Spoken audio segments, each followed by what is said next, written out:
अस्सलाम वालेकुम ख़वातीन व हज़रात। बजट 2026 अराउंड द कॉर्नर है, कुछ ही दिनों में प्रेजेंट होने वाला है।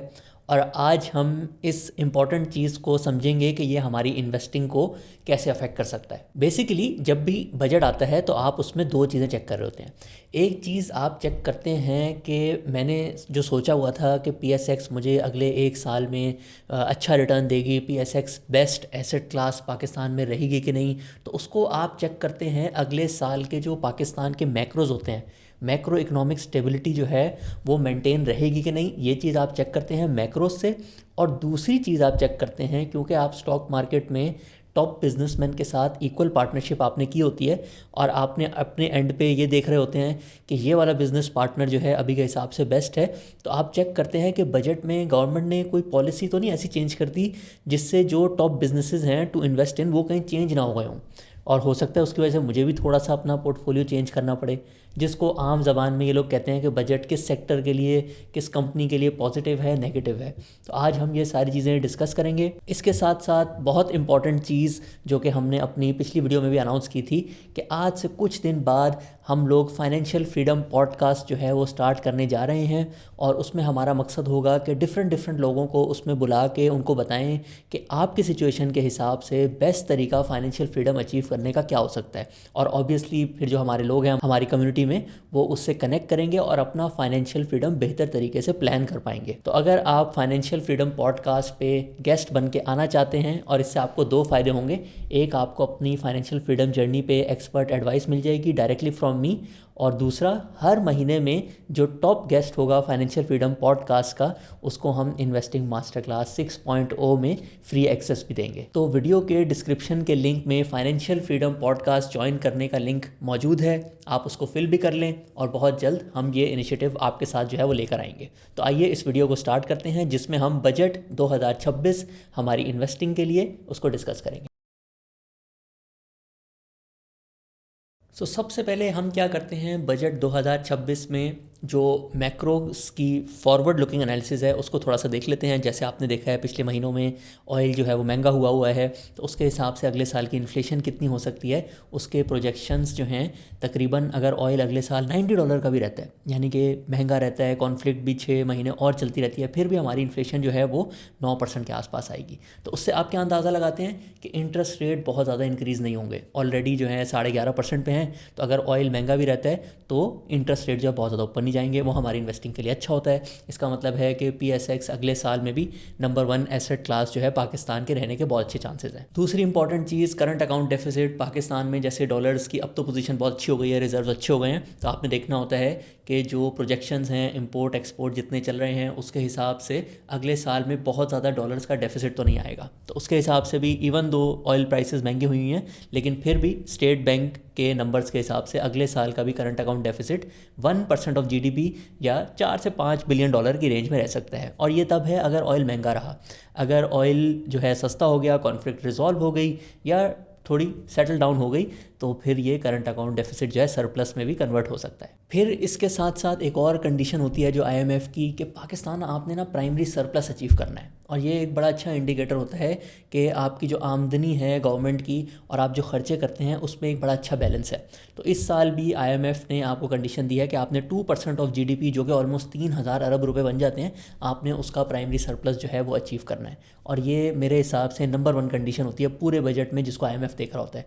बाकी आप किधर रिलैक्सेशन देते हैं, किधर टैक्स लगाते हैं, उस पर उतनी ज़्यादा जो है स्ट्रिक्टनेस नहीं होती, लेकिन ओवरऑल आपने अपने पूरी सिस्टम को जो है वो फिजिकली रिस्पॉन्सिबल रखना होता है। और इस साल भी गवर्नमेंट ने कन्वे किया है कि हम 2% प्राइमरी सरप्लस जो है वो अचीव करेंगे। और इस बार FBR के टैक्सेस जो है उसमें बहुत ज़्यादा इंक्रीज़ नहीं आएगा, बल्कि देखा है हुकूमत ने कि प्रोविंशियल लेवल के जो टैक्सेस हैं, जिसमें एग्रीकल्चर आ जाता है, जिसमें सर्विसेज आ जाती हैं, वो कहते हैं अब वहाँ पे टैक्सेस लगाने चाहिए। तो जैसे आप पिछले 1-2 बजट में देखते थे FBR 1-1 हज़ार अरब रुपए के नए टैक्सेस लगा रहा होता था, तो इस बार जो है ये अमाउंट कम होगी और ऑलमोस्ट 500 अरब रुपए के टैक्सेस जो हैं वो सर्विसेज साइड और एग्रीकल्चर साइड से जो है कलेक्ट करने का एक तरह से अज़म शो किया जाएगा। अब आ जाते हैं कि PSX वाली साइड, यानी कि कैपिटल मार्केट वाली जो साइड है, उन्होंने क्या प्रपोजल्स दिए हैं। और इसमें मैं आपको साथ साथ बताऊंगा भी कि कौन से प्रपोजल एक्सेप्ट होने के चांसेस हैं और कौन से नहीं। 3 प्रपोजल मेन। सबसे पहला कि कंपनीज पे टैक्स रेट बहुत ज़्यादा है, पाकिस्तान में ऑलमोस्ट आधा प्रॉफिट जो है वो गवर्नमेंट के इनकम टैक्स में चला जाता है अगर सुपर टैक्स इंक्लूड कर लें। तो प्रपोजल ये है कि जो 29% इनकम टैक्स है इसको हर साल 1% कम करके 25 पे लाया जाए, और जो सुपर टैक्स है 10% का उसको आहिस्ता आहिस्ता कम करके 0 पे लाया जाए। इसके साथ साथ दो और प्रपोजल्स ये भी हैं, लॉन्ग टर्म इन्वेस्टिंग को प्रमोट करने के लिए अगर कोई शेयर आपने 3 साल के लिए होल्ड किया हुआ है तो उस पर फिर जो कैपिटल गेन टैक्स हम लोग पे करते हैं, जो हमने प्रॉफिट कमाया होता है, उसको 0 कर दिया जाए। और जो कंपनीज आपस में एक दूसरे को डिविडेंड्स देती हैं, जैसे होल्डिंग कंपनी होती है जैसे कि एंग्रो होल्डिंग्स, तो जब एंग्रो फर्टिलाइज़र एंग्रो होल्डिंग्स को डिविडेंड देता है तो उस पर डिविडेंड का जो टैक्स है वो फिर से कटता है, उसको भी ख़त्म करने की एडवाइस दी गई है। सो मेरे हिसाब से इसमें से सिर्फ जो सुपर टैक्स और इनकम टैक्स की परसेंटेज है उसको कम करने के अच्छे चांसेस हैं। और ये तो एक दुनिया में एक जंग शुरू हो गई, उसकी वजह से पाकिस्तान के जो टैक्स कलेक्शन थी उस पर इम्पैक्ट आ गया, वरना आज से 6 महीने पहले इस पर काफ़ी ज़्यादा वर्किंग ऑलरेडी हो गई हुई थी कि हमने इस साल जो है इनकम टैक्स रेट को 1% कम करना है और सुपर टैक्स को 3 से 5% की रेंज में कम करना है। अब हो सकता है इस प्रेशर की वजह से, जंग के प्रेशर की वजह से ये परसेंटेजेस थोड़ी सी कम हो जाएं। मेरे हिसाब से 1% जो है इनकम टैक्स में डिक्रीज़ आ सकता है और 2% सुपर टैक्स में। और इसका इम्पैक्ट ये होता है कि हर कंपनी, लेट से अगर एक कंपनी 100 रुपये कमा रही है, अभी वो 39% टैक्स देती है तो 61 रुपीज़ उसका प्रॉफिट होता है। अगर ये 3% की रिडक्शन आ जाए तो अब उसका प्रॉफिट जो है 61 नहीं होगा, 64 होगा। तो जब उस कंपनी का प्रॉफिट आफ्टर टैक्स 61 से 64 पे चला जाएगा, जो कि ऑलमोस्ट 4 से 5% का इंक्रीज़ है, तो उसकी फेयर वैल्यू भी 4 से 5% जो है वो इंक्रीज़ हो जाएगी। और ये सबसे बड़ी अनाउंसमेंट है अदर दैन किस सेक्टर में पॉजिटिव या नेगेटिव डेवलपमेंट होती है। अगर पाकिस्तान में टैक्स रेट में थोड़ा सा भी जो है वो डिक्रीज़ आया तो उससे एक तो उसी वक्त जो कंपनी के नेक्स्ट ईयर के प्रॉफिट्स हैं वो बढ़ जाएंगे और ये सारी कंपनीज के ऑलमोस्ट बढ़ेंगे। और दूसरा इम्पैक्ट फिर ये होगा कि लोगों को कन्विक्शन आ जाएगी कि गवर्नमेंट ऑफ पाकिस्तान को अब समझ आ गया है कि टैक्स रेट है ज़्यादा, इसको हमने कम करना है, तो अब ये अगले साल भी डिक्रीज़ होने के चांसेस होंगे। तो एक फॉरवर्ड लुकिंग एक्सपेक्टेशंस बन जाएंगी जिससे कंपनी सबकी जो फेयर वैल्यू है वो 5 से 7% की रेंज में इंक्रीज़ हो सकती हैं। तो ये सबसे इंपॉर्टेंट चीज़ है जो आपको बजट में देखनी चाहिए। अब आ जाते हैं ऑयल सेक्टर पे, और पहले थोड़ी सी टैक्सेस वाली चीज़ देख लेते हैं, फिर ऑयल एंड गैस एक्सप्लोरेशन पे क्या इम्पैक्ट होगा, रिफाइनरीज पे क्या इम्पैक्ट होगा और ओएमसीज पे क्या इम्पैक्ट होगा, इसको भी समझ लेंगे। टैक्सेस वाली साइड पे अगले साल जो पेट्रोलियम लेवी, अभी हम डीजल और पेट्रोल पे एवरेज जो हर लीटर पे 80 रुपये पे करते हैं, उसका जो टोटल रेवेन्यू कलेक्शन का टारगेट है वो 20% से अगले साल के लिए बढ़ा दिया गया है कंपेयर टू जो साल अभी ख़त्म हो रहा है। अब क्योंकि पिछले साल के मुकाबले में पेट्रोल और डीजल की प्राइस वैसे ही काफ़ी ज़्यादा है,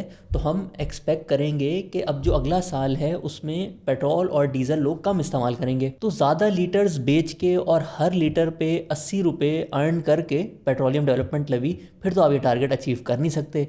तो मोस्ट प्रोबेबली अनलेस ये जंग फ़ौरन जो है ख़त्म हो जाती है और पेट्रोल डीजल प्राइसेस जो हैं इंटरनेशनली कम होने लग जाती हैं, तो फिर हो सकता है कि हम ज़्यादा लीटर्स बेच के ये रेवेन्यू टारगेट जो है अचीव कर लें विदाउट इंक्रीजिंग द ₹80 पर लीटर। अदरवाइज़ अच्छे चांसेस हैं कि ये कहीं ना कहीं जाके इस साल में 90 और 100 पर लीटर तक भी ये टैक्स जा सकता है। इसके साथ साथ आपको याद होगा पाकिस्तान ने IMF प्रोग्राम के साथ साथ एक क्लाइमेट फाइनेंस फैसिलिटी भी साइन की थी आज से तकरीबन 2 साल पहले, और उसकी एक कंडीशन है कि पेट्रोल और डीजल पे आपने पिछले साल 2.5 रुपये क्लाइमेट फाइनेंस लेवी कलेक्ट की थी और इस साल ये बढ़ के 5 रुपये पर लीटर हो जाएगी। तो ऑल इन ऑल अगर देखें तो पेट्रोल और डीजल पे 10 से 15 रुपये ऑन एवरेज अगले साल में टैक्स इंक्रीज़ होने के चांसेस हैं। फिर इसके साथ साथ दो बहुत बड़ी कंपनीज OGDC और PPL, जिसमें आप लोग सब इन्वेस्ट भी करते रहते हैं, बहुत पॉपुलर शेयर है रिटेल इन्वेस्टर्स के लिए, उसमें आप सुनते रहते हैं कि गवर्नमेंट ऑफ पाकिस्तान ने इन दोनों कंपनीज़ के जो है 500-600 अरब रुपए जो है पुराने देने हैं, और वो गवर्नमेंट जो है कोई प्लान बना रही है जिसको गैस सर्कुलर डेट देते हैं, और अगर वो पेमेंट हो जाएगी तो ऑब्वियसली इन कंपनीज़ के पास बहुत ज़्यादा कैश आ जाएगा, इनकी शेयर प्राइस भी इंक्रीज़ हो जाएगी। उसके लिए भी एक प्रपोज़ल, ये डायरेक्टली बजट से लिंक नहीं है, बट पिछले दिनों में ही एक प्रपोज़ल गवर्नमेंट ऑफ पाकिस्तान ने जो है IMF के साथ शेयर किया था कि इस चीज़ को रिटायर करने के लिए हम लोग क्या करते हैं कि पेट्रोल और डीजल के हर लीटर पे 5 रुपये मज़ीद टैक्स लगा देते हैं, और उससे जो कलेक्शन होती रहेगी उसमें हम 4-5 साल 6 साल में ये जो पूरी पेंडिंग अमाउंट है ऑफ ऑलमोस्ट 1000 अरब रुपए ये आहिस्ता आहिस्ता रिटायर कर देंगे। लेकिन फिर आज से तकरीबन 2 हफ्ते पहले IMF की तरफ से जो न्यूज़ में रिपोर्ट हुआ, उनको ये प्लान को इतना ख़ास नहीं लगा और ये बजट से इतना ज़्यादा लिंक भी नहीं है, ये ड्यूरिंग द ईयर भी कभी भी अप्रूव हो सकता है। इसके साथ साथ एक और प्रपोज़ल ये है, अब आपने जैसे देखा है है कि दुनिया में रिफाइंड प्रोडक्ट्स यानी कि डीज़ल और पेट्रोल जिस स्पीड से महंगे हुए हैं इस जंग में, तो गवर्नमेंट ऑफ पाकिस्तान को अंदाज़ा हुआ है कि बाहर से बहुत महंगा डीज़ल इंपोर्ट करने के बजाय हम अपनी रिफाइनरीज़ को ही अपग्रेड कर लेते हैं। और रिफाइनरी पॉलिसी जो ऑलमोस्ट अब 6-7 साल से फंसी हुई है, और जो उसके अंदर एक स्टम्बलिंग ब्लॉक था कि ऑलमोस्ट ये जो $6 बिलियन की अपग्रेडेशन होनी है, जब ये मशीनरी इंपोर्ट होगी तो पाकिस्तान में जो 18% का सेल टैक्स है वो इस कॉस्ट को $6 बिलियन से बढ़ा के $7 बिलियन से भी ज़्यादा पे ले जाएगा।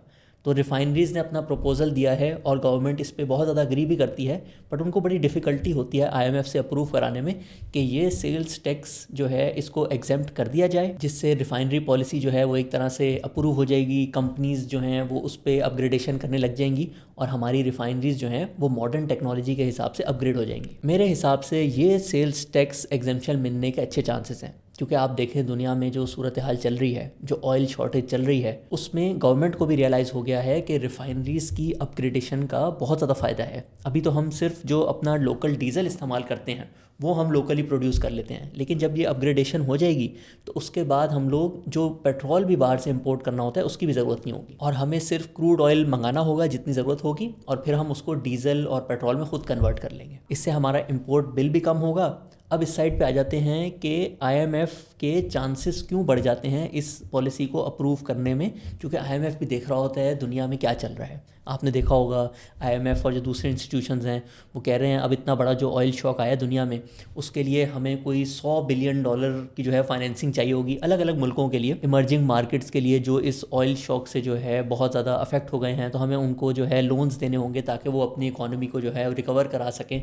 तो ऐसी सिचुएशन में फिर आईएमएफ की इस तरह की रिलैक्सेशन देने के भी चांसेस बढ़ जाते हैं। जैसे आपने देखा होगा कि पाकिस्तान को कोविड में काफ़ी ज़्यादा रिलैक्सेशंस मिली थी, एडिशनल लोन्स भी मिले थे ताकि आप अपनी इकॉनमी को संभाल सकें। तो उसी तरीके से जो आजकल जियोपॉलिटिकल सिचुएशन चल रही है उसमें ऑयल सेक्टर की सस्टेनेबिलिटी बहुत ज़्यादा इंपॉर्टेंट है, और हो सकता है ये फैसिलिटी हमें सेल्स टैक्स की एग्जेम्पशन ऑन रिफाइनरी अपग्रेडेशन जो है वो आईएमएफ की तरफ से अप्रूवल मिल जाए। इस चीज़ के चांसेस मज़ीद इसलिए भी बढ़ जाते हैं कि आपको जो लोग थोड़ी न्यूज़ फॉलो करते हैं उन्होंने देखा होगा पिछले 1-2 महीनों में कि रिफाइनरीज़ ने एक गुड जेस्चर में पिछले कुछ महीनों में अपने प्रॉफिट्स को सेक्रीफाइस करके पाकिस्तान में गवर्नमेंट को हेल्प की कि आप डीज़ल की प्राइस जो है वो इतनी ज़्यादा ना बढ़े। बाहर से जो डीज़ल आपको $200 का मिल रहा था वो रिफाइनरीज़ ने अपने प्रॉफिट्स को कम करके $160 से $170 की प्राइस में बेचा है पिछले 2-3 महीने। तो हो सकता है बैकग्राउंड में ये अग्रीमेंट हुआ हो कि हम आपको ये फैसिलिटी देते हैं,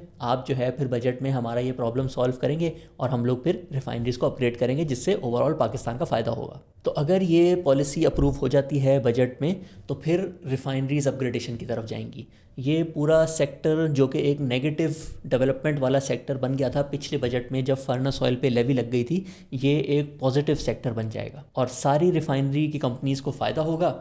तो इसमें अगर आप इन्वेस्टमेंट करना चाहते हैं, अगर ये पॉलिसी अप्रूव हो जाती है तो सबसे सेफ़ इन्वेस्टमेंट अटक रिफाइनरी होगी, क्योंकि उस कंपनी के पास कैश बैलेंस जो है वो काफ़ी ज़्यादा है, और वो रिफाइनरी जो कि अपग्रेडेशन पे ऑलरेडी काफ़ी ज़्यादा काम कर चुकी है और शायद सबसे पहले अपग्रेडेशन कर ले और सबसे बड़ी अपग्रेडेशन भी करने जा रही है, डीप कन्वर्जन रिफाइनरी लगा रही है, वो है पाकिस्तान रिफाइनरी लिमिटेड। अच्छा, अब हमने ऑयल सेक्टर और बजट और जो पूरी सिचुएशन चल रही है उसके हिसाब से उसको समझ लिया। ठीक है, अब आपने मुझे कमेंट्स में ये बताना है कि ऑयल सेक्टर आपको इन्वेस्टमेंट के लिए कैसा लग रहा है।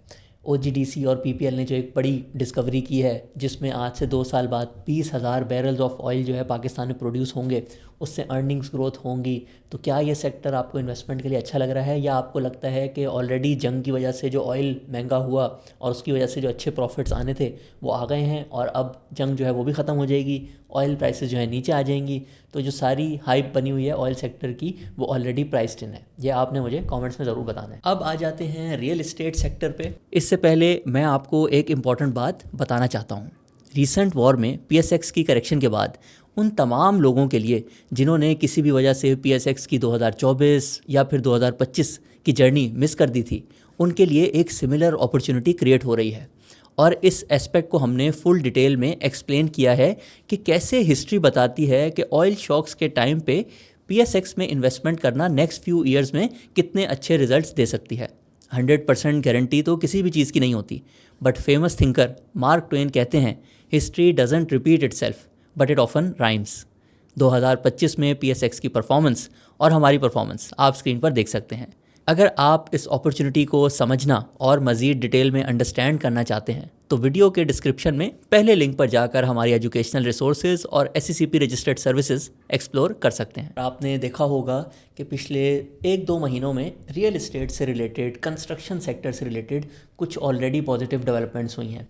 7E जो कि एक फ़िक्स टैक्स था, अगर आपने एक से ज़्यादा प्लॉट ख़रीदा हो, घर ख़रीदा हो, तो आपको वो पे करना पड़ता था, वो भी ऑलरेडी जो है वो कोर्ट ने उसको नलीफाई कर दिया है। इसके साथ साथ कराची के अंदर जो रेजिडेंशियल प्लॉट्स होते थे उनको कमर्शियल में कन्वर्ट कराने के लिए एक पूरा रोड ब्लॉक बना हुआ था, वो पिछले 4-5 सालों से कन्वर्ट नहीं हो रहे थे, वो चीज़ भी जो है वो स्टार्ट हो गई है नॉर्मल तरीके से। इसके साथ साथ एक बड़ी अच्छी जो गवर्नमेंट की स्कीम आई है, अपना घर स्कीम, जिसके अंदर आपको 20 साल का कर्ज़ा मिल रहा है कि आप जो है अपना 1 करोड़ से कम का अगर घर है तो उसको बैंक से फ़ाइनेंस करा सकते हैं।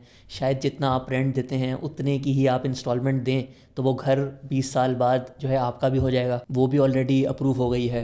सो 2-3 अच्छी डेवलपमेंट्स जो है रियल एस्टेट सेक्टर से रिलेटेड जो है वो ऑलरेडी हो चुकी हैं और हो सकता है 2-3 मज़ीद अच्छी डेवलपमेंट्स बजट में भी हों, जिसमें जो बाइंग सेलिंग पे टैक्सेस होते हैं वो हो सकता है गवर्नमेंट कम कर दे इस बजट में। इसके अलावा जिन लोगों ने पाकिस्तान से बाहर इन्वेस्टमेंट की होती है और उस पर गवर्नमेंट ने एक फ़िक्स्ड 1% ऑफ वैल्यू का टैक्स लगाया हुआ था, CVT कहते थे जिसको, वो भी हो सकता है ख़त्म हो जाए। इस्लामाबाद में भी हो सकता है CVT को अबॉलिश कर दिया जाए। इन सारी स्कीम्स के थ्रू गवर्नमेंट असल में कोशिश कर रही है कि जो मिडिल ईस्ट में क्राइसिस हुआ है और पाकिस्तानी जो वहाँ पे इन्वेस्ट करते थे या ओवरसीज़ जो पाकिस्तान वापस आ रहे हैं या वहाँ पे इन्वेस्ट करते थे, अब वो सोच रहे हैं कि उधर रहते हुए जो मेरी सेविंग्स है वो मैं पाकिस्तान में लगा दूँ, तो उसको फैसिलिटेट करना चाह रहे हैं कि ज़्यादा से ज़्यादा रेमिटेंसेस जो हैं वो पाकिस्तान आए ताकि इस अपॉर्चुनिटी का पाकिस्तान के एक्सटर्नल अकाउंट को, डॉलर फ्लो को फ़ायदा हो। सो कंस्ट्रक्शन सेक्टर के लिए ये बजट मोस्ट प्रोबेबली अच्छा नज़र आ रहा है। अब इसमें सीमेंट सेक्टर भी आ जाता है जो इसका बेनिफिशियरी होता है, डिमांड बढ़ती है,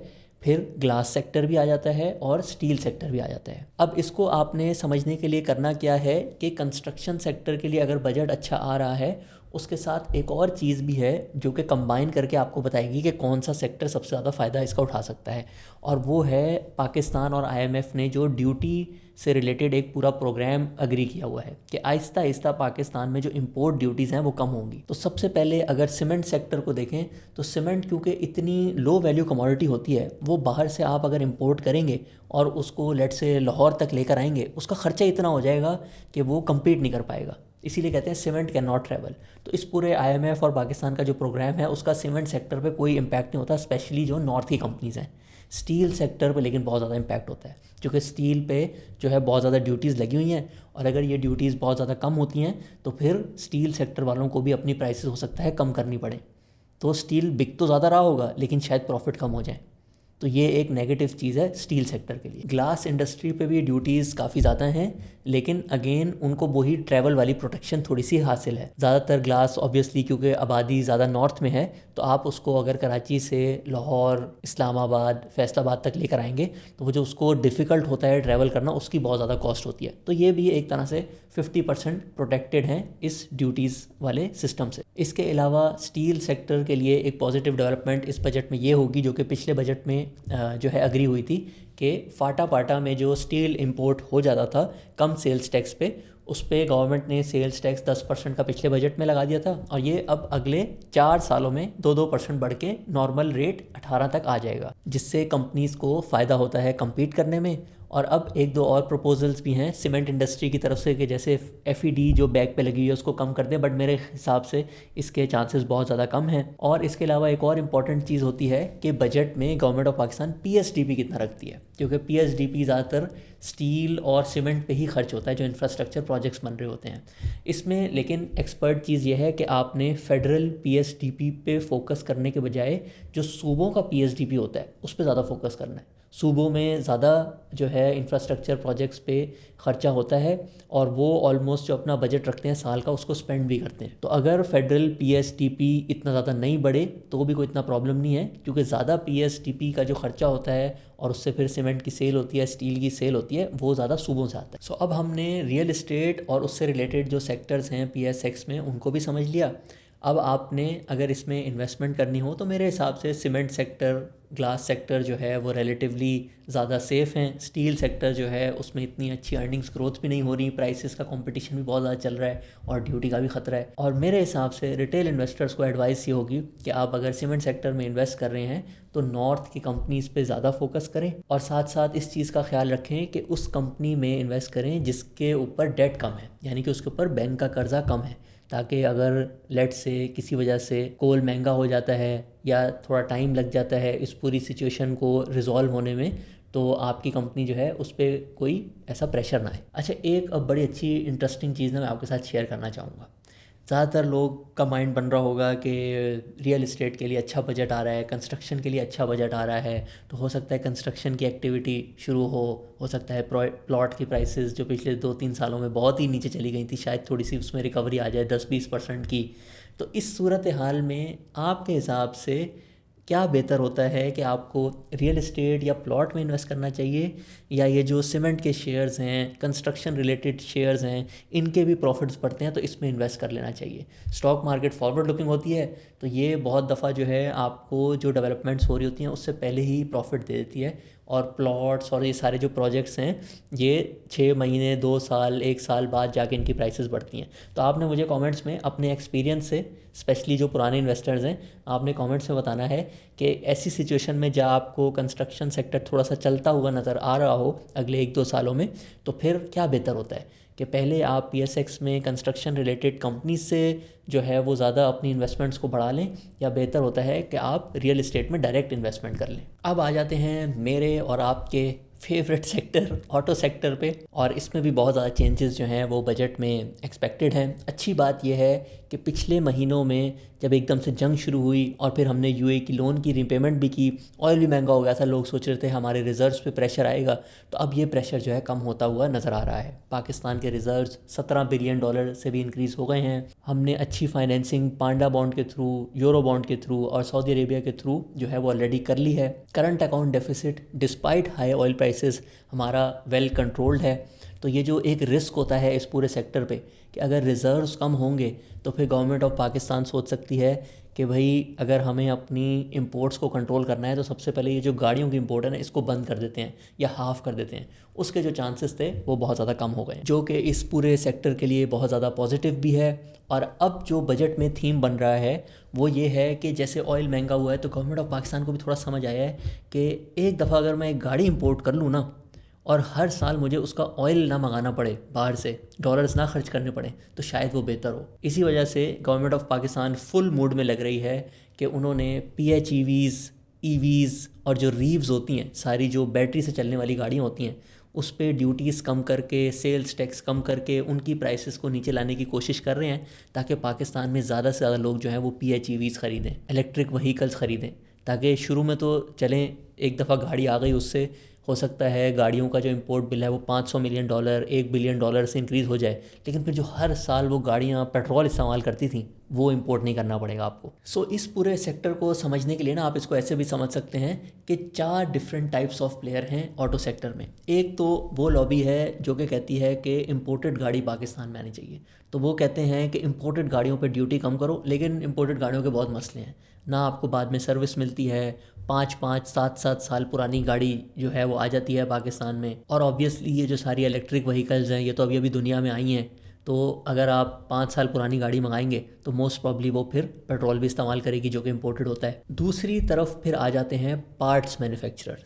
पार्ट मैन्युफैक्चरर कहते हैं कि हम पहले 3 जो कंपनीज होती थी उनकी पार्ट्स बनाते होते थे, अब ये जो सारे न्यू प्लेयर्स आ रहे हैं ये तो हमसे पार्ट ख़रीदते नहीं हैं क्योंकि ये बाहर से ही मंगा लेते हैं, चाइना में पार्ट सस्ते बनते हैं, तो ये सपोर्ट करते हैं एग्जिस्टिंग कंपनीज़ को जो 3 जापानीज़ प्लेयर्स हैं। ये कहते हैं कि पाकिस्तान में पार्ट्स की लोकलाइजेशन जो है वो बहुत ज़रूरी है और इससे बहुत ज़्यादा जॉब्स बनती हैं, लेकिन ऑब्वियसली बहुत ज़्यादा ड्यूटी प्रोटेक्शन भी मांगते हैं जिसकी वजह से गाड़ियाँ महंगी होती हैं। ये लॉबी और फिर जो 3 एग्जिस्टिंग कंपनीज़ थी जापानीज़, वो कहते हैं कि आप हाइब्रिड टेक्नोलॉजी को भी प्रोमोट करें PHEVs के साथ। शायद इस वजह से क्योंकि जो जापानीज़ मैन्युफैक्चरर्स हैं वो EV टेक्नोलॉजी में उतने आगे नहीं हैं जितने चाइनीज़ मैन्युफैक्चरर्स हैं। सो वो कहते हैं कि अगर आप PHEVs पे ड्यूटीज़ कम कर रहे हैं और सेल टैक्स कम कर रहे हैं तो आप हाइब्रिड्स पे भी करें, ताकि हम भी अपनी हाइब्रिड्स जो है पाकिस्तान में अच्छे तरीके से ला कर बेच सकें। लेकिन हाइब्रिड्स और PHEVs even though technology similar होगी, लेकिन जो पेट्रोल इस्तेमाल होता है गाड़ी में उसमें बहुत ज़्यादा फ़र्क आ जाता है। ये मैंने आपको पहले भी एक दफ़ा एक्सप्लेन किया था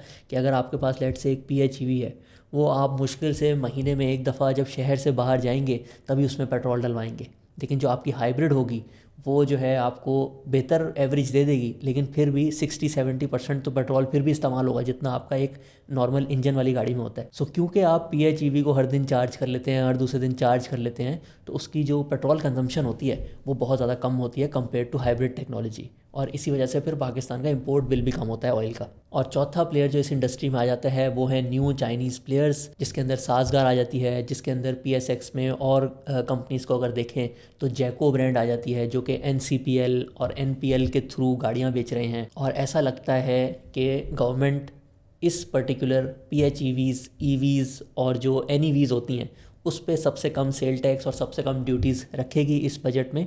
और ये जो कंपनीज़ हैं, जो चाइनीज़ मैन्युफैक्चरर्स हैं, इनको सबसे ज़्यादा फ़ायदा होने जा रहा है। ड्यूटीज़ और सेल टैक्स इतना इंपॉर्टेंट क्यों है? इस वजह से कि जिस गाड़ी पे इंपोर्ट ड्यूटीज़ कम होंगी, सेल टैक्स कम होगा, उसकी प्राइस भी कम होगी।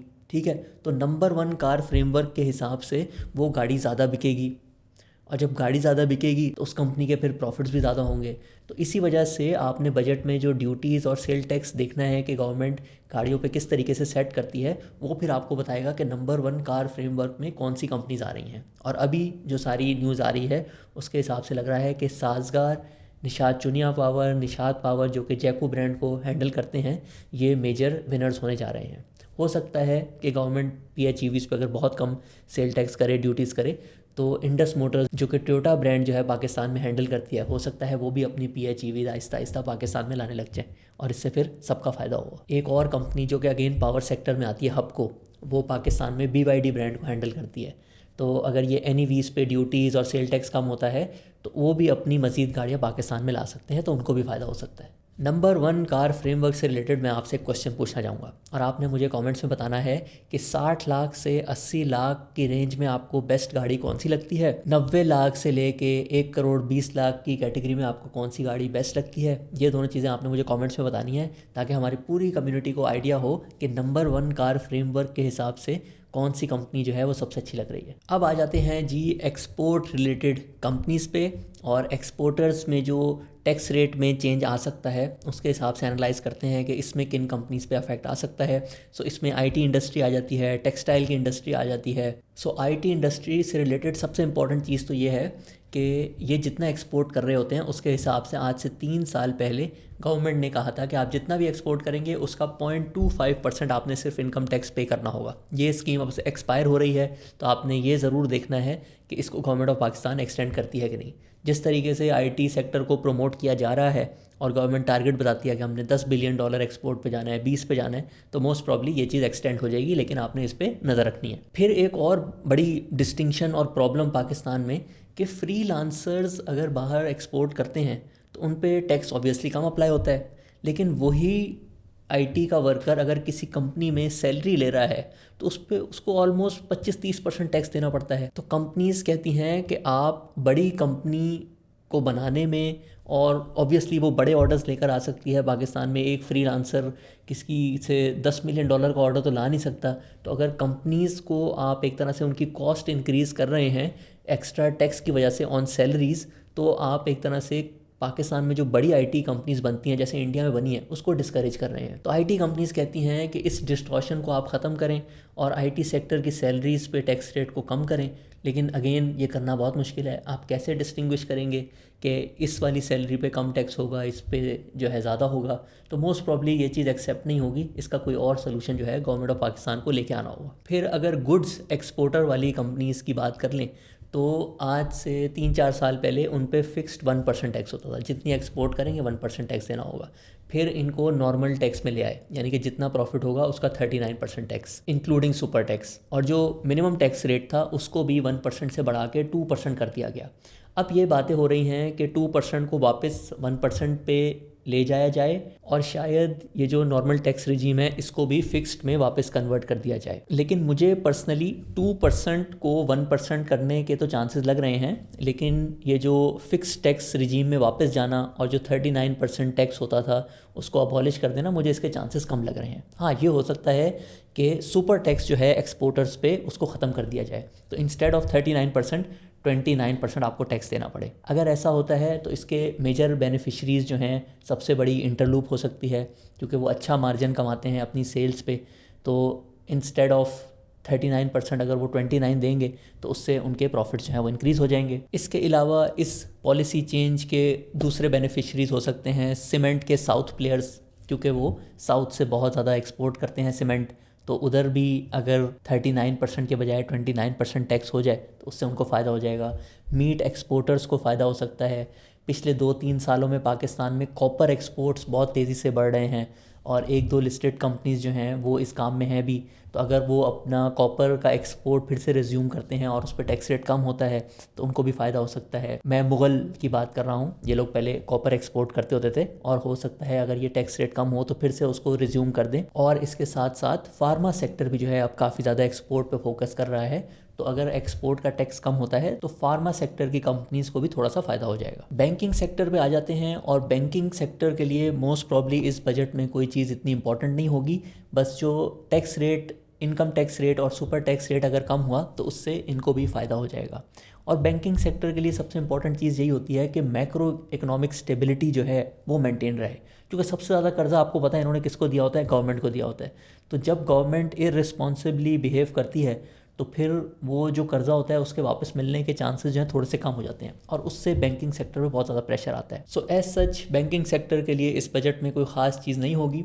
टैक्स रेट और मैक्रो इकोनॉमिक स्टेबिलिटी जो है वही मेन चीज़ होगी जो आप देख सकते हैं। इसके साथ साथ सैलरीड इंडिविजुअल्स पे भी टैक्स रेट जो है वो कम होने की बातें हो रही हैं। जो मिनिमम इनकम होती है 1 साल की जिस पे टैक्स रेट अप्लाई होना शुरू होता है, उस स्लैब को भी इंक्रीज़ करने की बातें हो रही हैं। हर स्लैब पे टैक्स रेट थोड़े थोड़े कम करने की बातें हो रही हैं, जैसे पिछले साल हुआ था। और ये जो एक 10% का सरचार्ज लग गया था, जो लोग मेरे हिसाब से 1 करोड़ से ज़्यादा कमाते थे 1 साल में, 10% का सरचार्ज ये भी ख़त्म करने की बातें हो रही हैं। सैलरीड इंडिविजुअल्स पे जब टैक्स रेट कम होता है तो फिर उनकी डिस्पोजेबल इनकम जो है वो एक तरह से इंक्रीज़ हो जाती है, और फिर वो ऑब्वियसली जब उनके पास ज़्यादा इनकम आती है तो फिर वो जो है दूसरी चीज़ें बाय करते हैं, घर बनाने का सोचते हैं, सीमेंट बिकता है, जो FMCG का सेक्टर होता है उसकी सेल थोड़ी सी इंप्रूव हो जाती है। तो ओवरऑल हर सेक्टर पे ही ऑलमोस्ट थोड़ा थोड़ा इम्पैक्ट आता है। फर्टिलाइज़र सेक्टर के लिए भी बजट बैंकिंग सेक्टर की तरह जो है बहुत ज़्यादा इंपॉर्टेंट नहीं होगा। एक IMF के साथ इस चीज़ पे बात चल रही है कि यूरिया पे और दूसरे फर्टिलाइज़र्स पे 5% मज़ीद FED जो है वो लगाई जाए, जिससे बैग जो है वो महंगा हो जाएगा। लेकिन आप अगर हमारा चैनल देखते होंगे और इस चीज़ को समझते होंगे तो मैंने आपको बहुत दफ़ा बताया है कि यूरिया इंडस्ट्री के पास प्राइसिंग पावर है, यानी कि अगर कॉस्ट इंक्रीज़ होगी तो वो प्राइस भी बढ़ा देंगे। सो बजट के अलावा आपने जिस चीज़ पे ज़्यादा फोकस करना है फर्टिलाइज़र सेक्टर के लिए, वो ये देखना है कि फार्म इकोनॉमिक्स कैसी चल रही हैं। यानी कि फार्मर अगर कोई क्रॉप उगाता है तो उसको फ़ायदा हो रहा है पिछले साल के मुकाबले में, वो फ़ायदा जो है वो बढ़ रहा है या वो कम हो रहा है। तो पिछले साल तो बहुत ही बुरे हालात थे। वीट क्रॉप में आपने देखा 1800 तक प्राइस चली गई थी, अब जो है प्राइस काफ़ी ज़्यादा इंप्रूव हो गई है। तो फार्म इकोनॉमिक्स जो है वो इंप्रूव हो रही हैं, और जब ये इंप्रूव होती हैं तो इससे फिर आपके ट्रैक्टर भी थोड़े ज़्यादा बिकते हैं, फर्टिलाइज़र भी आपके थोड़े ज़्यादा बिकते हैं, क्योंकि फार्मर को नज़र आ रहा होता है मैं अगर मेहनत करूँगा, ज़्यादा फर्टिलाइज़र डालूंगा तो उससे फिर मेरा प्रॉफिट बढ़ेगा। लेकिन फिर भी कॉशियसली इसमें इन्वेस्ट करते वक्त मैं आपको कहूँगा जो लो कॉस्ट प्रोड्यूसर है, जिसके अंदर फातिमा फर्टिलाइज़र और FFC आ जाते हैं, क्योंकि इनकी गैस की प्राइस कम है कंपेयर टू एंग्रो फर्टिलाइज़र, तो इनका बैग भी सस्ता है। इन्होंने अपना बैग तकरीबन 200 रुपये सस्ता रखा हुआ है। तो ऐसी सिचुएशन में जिसमें आपको डाउट हो कि फर्टिलाइज़र बहुत ज़्यादा बिकेगा कि नहीं, तो फिर जिनकी प्राइस कम होती है उनका पहले बिक जाता है। सो अभी जो एग्रीकल्चर की सूरत हाल चल रही है उसके हिसाब से लो कॉस्ट प्रोड्यूसर्स में इन्वेस्ट करना बेहतर है। फार्मा सेक्टर की बात कर लेते हैं, और यहाँ पे 2 थीम्स हैं। एक तो बार बार आप खबरों में देखते रहते होंगे कि ये जो डीरेगुलेशन सेक्टर की हुई थी कि जो नॉन एसेंशियल मेडिसिन हैं उसके आप अपनी मर्ज़ी से प्राइस रख सकते हैं, वो गवर्नमेंट ऑफ पाकिस्तान जो है रिवर्स करने जा रही है, लेकिन इसके बहुत कम चांसेस हैं। और जो दूसरा थीम है वो ये है कि आप जो बाहर से रॉ मटेरियल्स मंगाते हैं उस पे आहिस्ता आहिस्ता ड्यूटीज़ जो हैं वो कम हो रही हैं। जो आईएमएफ के साथ आपने प्रोग्राम जो है वो एग्री किया है तो वो इस बजट में भी कंटिन्यू रहेंगी। और कुछ जो रॉ मटेरियल्स थे जिन पे ड्यूटी अभी तक ज़ीरो नहीं हुई थी पिछले साल, वो इस साल मोस्ट प्रॉब्ली ज़ीरो हो जाएगी। तो ये फार्मा सेक्टर को थोड़ा सा मज़ीद पुश देगा। और आखिर में केमिकल सेक्टर की बात कर लेते हैं। इसमें भी दो थीम्स हैं। एक तो जैसे मैं आपको बताता हूँ कि केमिकल कंपनीज जो है ना बिजली बहुत ज़्यादा इस्तेमाल करती हैं।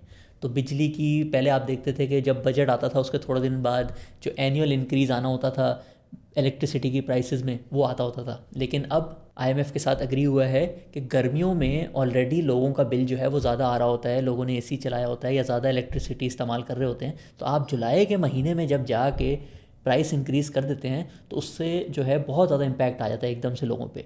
तो अब ये एग्री हुआ है कि ये जो एनुअल प्राइस इंक्रीज़ होगी वो जनवरी में की जाएगी, क्योंकि उस महीने में लोग जो है बिजली कम इस्तेमाल कर रहे होते हैं तो कम फील होगा। दूसरा इम्पॉर्टेंट थीम है कि आईएमएफ के साथ जो ड्यूटीज़ का आपने एग्रीमेंट किया था कि आहिस्ता आहिस्ता इंपोर्ट ड्यूटीज़ कम होंगी, तो वो केमिकल सेक्टर को बहुत ज़्यादा अफेक्ट करता है। तो जो फिनिश्ड केमिकल्स थे उन पे ड्यूटीज़ जो हैं पिछले साल भी कम हुई थी, इस साल भी कम हो रही हैं। तो इससे फिर इस सेक्टर की अर्निंग्स पे थोड़ा सा प्रेशर आ जाता है। लेकिन इसमें भी एक इम्पॉर्टेंट चीज़ आपने समझनी है, कुछ केमिकल्स ऐसे होते हैं जो कि सीमेंट की तरह कैन नॉट ट्रैवल, जैसे ऑक्सीजन या फिर कॉस्टिक सोडा, इनको इंपोर्ट करना बड़ा मुश्किल होता है। तो इन पे अगर ड्यूटीज़ कम हो भी जाएँ फिर भी इनकी इकोनॉमिक्स की वजह से कोई ख़ास इम्पैक्ट नहीं आता। लेकिन जो दूसरे प्रोडक्ट्स होते हैं जैसे लॉटे केमिकल्स जो बनाता है या जो एंग्रो पॉलीमर बनाता है, उनकी ड्यूटीज़ जब मज़ीद कम होती हैं तो फिर ये सारी कंपनीज़ क्योंकि इंपोर्ट पैरिटी पे चीज़ें बेच रही होती हैं, इनको भी अपनी प्राइस थोड़ी सी नीचे करनी पड़ती है। सो केमिकल सेक्टर में इन्वेस्ट करने के लिए आपने फिर उन कंपनीज़ में इन्वेस्ट करना है जिनका प्रोडक्ट जो है वो इंपोर्ट करना मुश्किल है,